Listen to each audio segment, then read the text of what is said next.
The dawn light filtered through the dense bamboo forest, casting long shadows over the dewy ground. A faint, otherworldly hum disturbed the chirping of birds as Sebastian descended, his luminous, cerulean form blending almost seamlessly with the morning mist. His arrival was soundless, his tentacled limbs swaying gently as he touched the earth, leaving faint, bioluminescent imprints in the soft soil. A group of villagers, returning from their pre-dawn rituals, froze at the sight.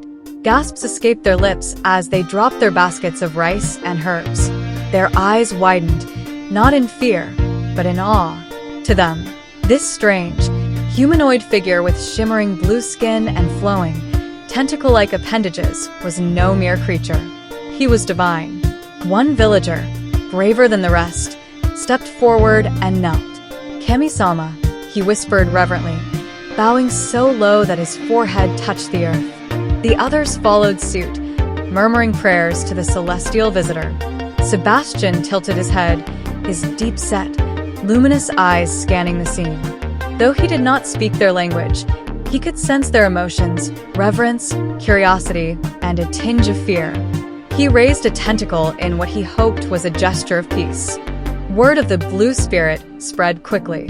By the time the villagers brought Sebastian to their daimyo, Lord Takeda Hiroshi, a procession of curious onlookers trailed behind them. Some carried offerings of food and flowers, while others whispered legends of heavenly warriors sent to guide mortals in times of strife. Sebastian was led into the grand hall of the Takeda estate, his towering, ethereal form eliciting gasps from the samurai guards who flanked the doors. Lord Takeda sat cross-legged on a raised platform, his armor gleaming even in the dim light of the hall. He studied Sebastian intently, his hand resting on the hilt of his katana. "You are no ordinary being," Lord Takeda said, his voice steady despite the uncertainty in his eyes. "Are you a messenger from the heavens? Or a demon in disguise?" Sebastian tilted his head again and raised two tentacles, gesturing toward the offerings in his hands, a woven basket of rice and a small, polished mirror gifted by the villagers.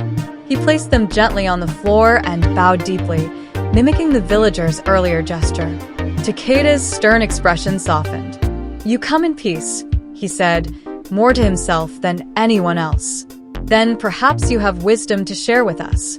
Sebastian was given a place of honor among Takeda's retinue, a position that sparked whispers and resentment among some of the samurai.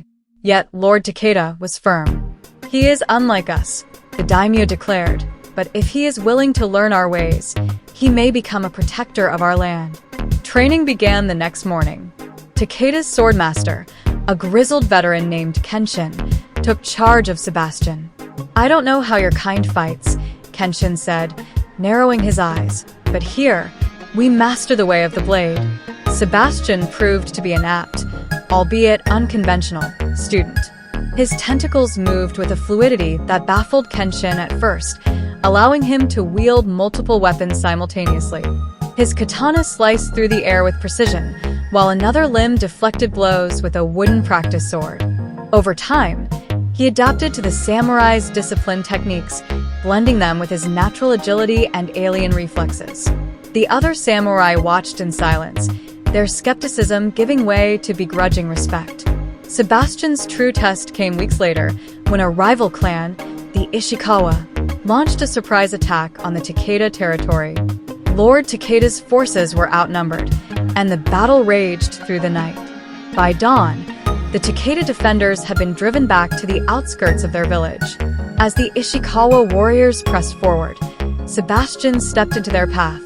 His shimmering form was like a beacon in the morning light, his katana gleaming with a sharpness that rivaled the finest steel. The Ishikawa samurai hesitated, unnerved by his alien appearance, but their leader barked an order to attack. Sebastian moved like water, his tentacles weaving a web of steel. He parried strikes with ease, his movements too fast for human eyes to follow. With a sweep of his limb, he disarmed one attacker. With a precise strike, he sent another's sword flying into the air.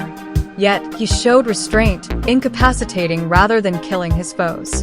The villagers watched in awe as Sebastian fought not with anger, but with a quiet, deliberate grace. By the time the Ishikawa warriors retreated, muttering about the divine warrior, Sebastian stood alone at the village gate, his katana lowered in a gesture of peace. That evening, Lord Takeda summoned Sebastian to the Great Hall. "You have shown not only skill," Takeda said, his voice filled with reverence, "but honor, mercy, and wisdom. You embody the spirit of Bushido more than many born to it." He stepped forward, offering Sebastian a ceremonial katana with a silver hilt. "From this day, you are no longer an outsider. You are samurai." Sebastian bowed deeply, the glow of his skin reflecting the flickering lantern light. Though he could not speak their words, his actions spoke volumes. He had found a place among them, a being from the stars, now bound by the code of the samurai. The villagers would tell stories of the Blue Guardian for generations, a celestial warrior who descended from the heavens to protect their land, reminding all who heard the tale that honor and courage transcend all boundaries, even those of the stars.